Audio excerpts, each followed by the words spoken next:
O Senhor é o meu pastor, nada me faltará. Ele me faz repousar em pastos verdejantes. Leva-me para junto das águas tranquilas, refrigera a minha alma. Ainda que eu ande pelo vale da sombra da morte, não temerei mal algum, porque tu estás comigo. Certamente a bondade e a misericórdia me seguirão todos os dias da minha vida, e habitarei na casa do Senhor por longos dias. Amém. Muito bom dia, que salmo fantástico, maravilhoso é o Salmo de Davi. Almejamos um dia estarmos ao lado do nosso Supremo Pastor e viver com Ele por toda a eternidade, onde nós seremos conduzidos pelos pastos verdejantes, pelas águas tranquilas, onde nós estaremos seguros do lobo voraz dessa terra. Todos os dias nesse canal nós estudamos um capítulo da Palavra do Senhor. E nessa manhã eu vou convidar você a ter nas mãos a Palavra de Deus no livro de João, capítulo 14, o versículo 1 e o versículo 2. Não se turbe o vosso coração, credes em Deus, crede também em mim. Na casa de meu Pai há muitas moradas, se assim não fora, eu vou-lo teria dito, pois vou preparar-vos lugar. Querido amigo, nessa manhã nós iremos estudar um capítulo que tantas vezes pela manhã eu tenho repetido esses versos aqui. E a promessa de Jesus confortando o coração dos discípulos, porque nós não gostamos de despedida. Da mesma forma, os discípulos estavam tristes, acabrunhados e pensaram que todos os seus sonhos tinham caído por terra, tinham sido enterrados, porque Jesus morreu e Jesus estava dizendo: eu estou voltando para a minha casa, ao lado do meu Pai, viver com eles. E Jesus precisava confortar, consolar, dizer para ele como é que eles dariam continuidade na vida nessa terra, mesmo sem ter a presença visível, mas Jesus enviaria o Espírito Santo para estar com ele todos os dias da sua caminhada. Mas uma verdade nós precisamos guardar no nosso coração: se nós almejamos um dia estar ao lado do Senhor, nas moradas dele, vivendo com ele para todo sempre, a amizade que nós temos que desenvolver com o nosso Cristo deve começar hoje, deve ser fortalecida hoje. Nós devemos entregar o nosso coração e a nossa vida nas mãos dele hoje. E ele então falou aos seus discípulos: não se turbe o vosso coração. Não há uma necessidade de viver ansioso, não há uma necessidade de viver preocupado nessa terra. Não precisa ficar desesperado, porque eu estou indo à frente de vocês, eu vou preparar moradas, mas eu irei voltar. Confie, creiam, vivam seguros que eu retornarei. Da mesma forma como um dia ele voltou e colocou os seus pés nesse mundo, ele promete voltar para buscar os seus filhos, livrá-los de todo o sofrimento, colocar um ponto final na história do pecado e permitir que nós vivamos ao lado do nosso Deus por toda a eternidade. Vale a pena ressaltar nessa manhã que essas palavras de Jesus, elas se deram antes da morte de Jesus Cristo na cruz do Calvário. Jesus, nesse momento, não estava pensando nele. Ele sabia perfeitamente o que teria que passar. Ele sabia do peso da cruz, ele sabia da rejeição de Pedro, ele sabia da traição de Judas. Mas se esquecendo do seu sofrimento, da sua dor, da sua angústia, ele se preocupa com os seus discípulos e fala: não se turbe o vosso coração. Eu voltarei, eu irei passar pela morte, mas irei ressuscitar. Voltarei um dia, receberei vocês e levarei vocês para viver comigo eternamente. É dessa forma que o Senhor nos ensinou que nós devemos amar. É dessa forma que o Senhor nos ensinou que nós devemos viver nesse mundo. Como nós podemos observar no versículo 2 desse capítulo, Jesus fala que na casa do seu Pai há muitas moradas. Lá há morada para todas as pessoas. Lá não falta morada para ninguém. Se todos desse planeta Terra quiserem ir para a casa do Pai, Deus tem morada para todas as pessoas. Ninguém ficará no meio da rua, ninguém ficará sem teto. Todas as pessoas que aceitam a Jesus, Ele tem um lugar especial reservado para todos nós. Todas as avenidas são pavimentadas no mesmo nível. Todas as casas foram arquitetadas pelo nosso Deus. Há espaço para todos, há lugar para todas as pessoas. Cabe a cada um de nós aceitá-lo, recebê-lo, amá-lo e nos colocarmos em suas mãos. Como nós podemos ver aqui no versículo 3 do capítulo que nós estamos estudando nessa manhã, quando analisamos detalhadamente esse versículo 3, nós podemos observar que se destrói completamente aquela doutrina que algumas pessoas creem, e quando alguém morre, vai diretamente para o céu e estará ao lado do Senhor a partir do momento que morre.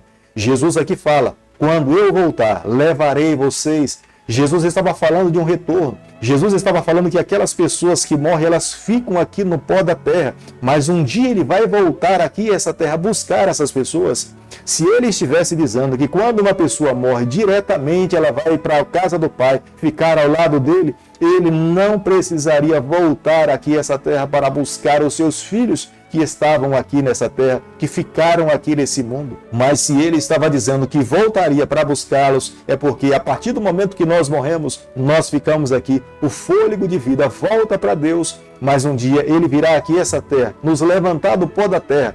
Da mesma forma como ele ressuscitou a Lázaro, ele estava dizendo: eu sou a ressurreição e a vida, aquele que crê em mim, mesmo que esteja morto, voltará a viver. Ele nos ensina que nós precisamos continuar crendo no seu poder, porque ele vai nos convidar a nos colocarmos de pé e nós teremos a alegria de viver e estar ao lado de Deus eternamente. No versículo 4 desse capítulo que nós estamos estudando nessa manhã, Jesus se volta para os seus discípulos e fala que ele sabia o caminho. Não é porque Jesus não tivesse ensinado, mas é porque aqueles discípulos estavam com os seus corações voltados para um tipo de Messias que deveria vencer, assumir o governo judeu e deveria governar a nação judaica. Mas a forma pela qual Jesus Cristo veio vencer foi morrendo morte de cruz. Ele é o Cordeiro de Deus, venceria o pecado e atribuía sua vitória para todo aquele que cresce nele. Através da vitória de Cristo, nós herdamos a vida eterna. O Evangelho de João, capítulo 14, o versículo 6, a Bíblia diz o seguinte: respondeu-lhe Jesus: eu sou o caminho, a verdade e a vida. Ninguém veio ao Pai senão por mim. Jesus estava dizendo para os seus discípulos: somente aqueles que vêm até mim, creem em mim, é que herdarão a vida eterna. Eu sou a porta, eu sou a água, a vida. Eu sou o pão da vida, eu sou a luz desse mundo. Aqueles que vêm na minha direção, me recebem, me aceitam, herdarão a vida eterna. Não há salvação em nenhum outro, só há salvação em Jesus Cristo. Jesus se coloca na frente dos seus discípulos como sendo a porta, como sendo a solução, como sendo o único meio, e de fato é, para que nós possamos estar ao lado de Deus eternamente. São João, capítulo 14, o versículo 16, a Bíblia diz o seguinte: e eu rogarei o Pai, e ele vos dará outro Consolador, a fim de que esteja para sempre convosco. Jesus, nesse momento, promete para os seus discípulos que ele estaria indo para o Pai. Havia uma necessidade dele voltar para casa e estar ao lado do Pai, mas ele enviaria o seu Espírito, o Espírito Santo, para que pudesse estar na companhia dos seus discípulos. Entendo que esse verso é um verso que tem trazido muita controvérsia entre os cristãos, mas Jesus aqui usa um termo falando outro. Jesus estava se referindo ao Espírito Santo, que tem a mesma essência de Deus. Ele é tão Deus quanto Jesus Cristo, quanto a Deus Pai. Ele é o Deus Espírito Santo que guia a nossa vida. Sem o Espírito Santo, nós não temos condições de vencermos o pecado. Sem o Espírito Santo, nós somos cristãos sem vida. Quem dá vida para a vida cristã é o Espírito Santo. É Ele que nos convence do pecado, da justiça e do juízo. Se nós não recebermos o Espírito Santo na nossa vida, nós jamais teremos condições de distinguirmos o caminho que nós devemos seguir. É o Espírito Santo que abriu os olhos dos discípulos para entenderem a beleza da cruz, da morte de Jesus Cristo. Se não fosse o Espírito Santo, eles jamais teriam se lembrado das mensagens e das orientações deixadas por Jesus Cristo. Se nós estudarmos a Bíblia sem a companhia do Espírito Santo, nós iremos fazer uma leitura de um livro, mas nunca iremos entender que aqui é a palavra de Deus aberta, nos mostrando o caminho que nós devemos seguir a cada dia.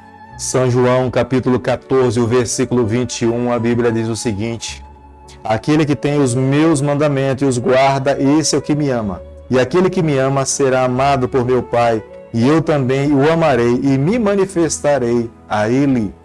Uma prova de que nós amamos a Deus é viver uma vida em obediência aos ensinamentos do Senhor. Amar a lei de Deus, viver em harmonia com o que a palavra de Deus nos ensina. Não é que a lei de Deus nos salva, a lei de Deus nos mostra os nossos pecados, ela abre os nossos olhos para que nós não vivamos pecando, mas quem nos convence dos nossos pecados, dos erros, das nossas injustiças, é o Espírito Santo. Se nós almejamos viver uma vida santa diante de Deus, nós precisamos clamar pelo derramamento do Espírito Santo em nossa vida. A maior evidência de que uma pessoa recebeu o Espírito Santo na sua vida é um ser humano que vive em harmonia com a palavra de Deus, que trata bem a sua família, que respeita a sua esposa, que respeita o seu esposo, que ama os seus filhos, que vive em fidelidade o que Deus pede para que nós possamos viver. Uma pessoa cheia do Espírito Santo pode sim fazer muitos sinais, mas não existe um sinal maior na vida de um cristão do que viver em fidelidade à palavra do Senhor. Quando uma pessoa recebe a Jesus Cristo no seu coração e ela é batizada, Deus Pai, Deus Filho e Deus Espírito Santo passa a fazer morada no coração dessa pessoa. Ele se torna agora uma morada do Espírito Santo. Ele é conduzido pelo céu, ele é conduzido por Deus. A vida dos discípulos foram conduzidas pelo Espírito Santo. Quando o apóstolo Pedro, no Pentecostes, pregou e cerca de 3.500 pessoas aceitaram a Jesus Cristo, foi porque Pedro se submeteu à guia, à condução do Espírito Santo, se tornou um templo do Senhor e Deus falou através da boca do apóstolo Pedro. Hoje Deus também quer fazer isso conosco. Ele quer conduzir a nossa vida, Ele quer morar no nosso coração, Ele quer conduzir o nosso ser através do seu Espírito. Querido amigo, nessa manhã, ao estudarmos o capítulo 14 do livro de João, eu e você, nós precisamos guardar no nosso coração a maior verdade.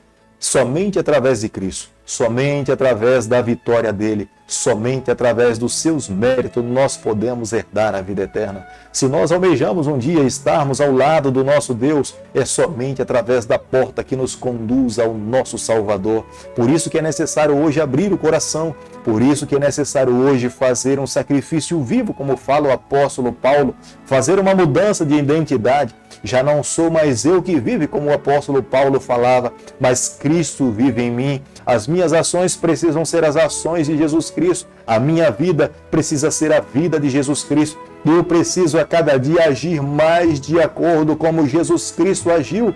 Eu preciso viver dessa forma, com amor, com alegria, com satisfação, entendendo que não é pela obediência que eu vou alcançar a vida eterna. Irei alcançar a vida eterna porque Cristo me salvou e por Ele ter me salvado, vou viver como Ele viveu, com amor, com alegria, com satisfação, para que a minha vida represente o nome do cristianismo. Por isso que nessa manhã quero fazer um convite a você, nos coloquemos nas mãos do Senhor, entreguemos a nossa vida a Ele, permitamos que o Espírito Santo faça morada no nosso coração. Se vivermos dessa forma, tenha certeza, teremos a bênção de Deus e a bênção do Espírito Santo. Querido Pai, em Tuas mãos, nessa manhã nós nos colocamos. Queremos viver exclusivamente para o Senhor, queremos ser morada do Senhor. Fica conosco, nos abençoe e nos guarde. É o nosso pedido e a nossa oração e nós fazemos em nome de Jesus. Que o Senhor te abençoe e te guarde. Que Ele faça resplandecer o seu rosto sobre você. Que Ele tenha misericórdia de você. Que sobre você nessa manhã Ele levante seu rosto e conceda a sua paz em nome de Jesus. Amém.